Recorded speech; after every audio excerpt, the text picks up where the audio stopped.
తాలిమి చూపించినట్లు నేను కూడా తాలిమి చూపించాలయ్యా. ఈ బలహీనత నుంచి నన్ను విడిపించు ప్రభువా, బెదిరించకూడదయ్యా. నీ వల్లే నేను తల ఉంచాలి. ఆయనకేం చేతగా కాదు, నానా విధాలుగా మాట్లాడుతూ ఉన్నా మౌనం దాల్చాడు కానీ బెదిరించలేదు. నిజమే అండి, ఆ విషయంలో నేను చాలా ప్రార్థన చేసుకున్నాను. నాలో ఈ కోపాన్ని తీసివేయి.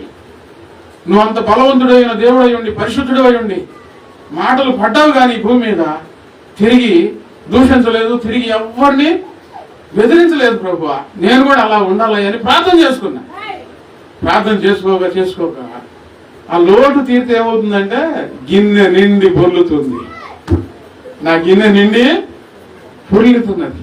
నీ గిన్నె నిండడం లేదు, సంతోషం లేదు అంటే ఏదో ఒక విషయం దేవుని ఆజ్ఞను విడిచిపెట్టేసేసి. ఇప్పుడు నా కోపం విషయం చెప్పాను. మీలో ఎవరికి ఏమేం బలహీనతలు ఉన్నాయో కొంతమంది బూతులు మాట్లాడతారు.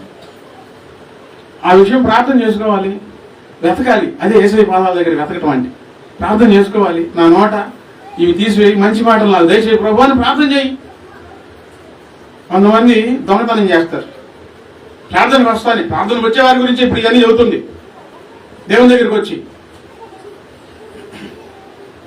ఆ విషయంలో ప్రార్థన చేయి, నా బుద్ధి మార్చు ప్రభు అని. కొంతమంది అబద్ధాలు చెబుతారు, అలవాటు.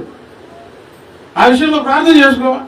నువ్వు అబద్ధం ఆడలేదు కదా ప్రభు, అన్ని చేస్తున్నాను కానీ ఒక అబద్ధం విషయంలో నేను తక్కువ అవుతున్నాను, ప్రార్థన చేసుకో. దేవుడు సత్యమాడే పెదవులు నీకు ఇస్తాడు, నిజమాడే పెదవులు దేవుడు ఇస్తాడు, నీ నాలుకను పరిశుభ్రపరుస్తాడు. ఆ ఒక్క లోపం, ఏదో ఒక లోపం. కొంతమంది ఏ స్త్రీని చూసినా పూర్ణి మోజు పడతారు. ఆ మనిషి ఎట్టా ఉన్నా సరే అదొక బలహీనత. ఏం చేయాలి ఆ విషయాల్లో? దేవుని దగ్గరికి వచ్చి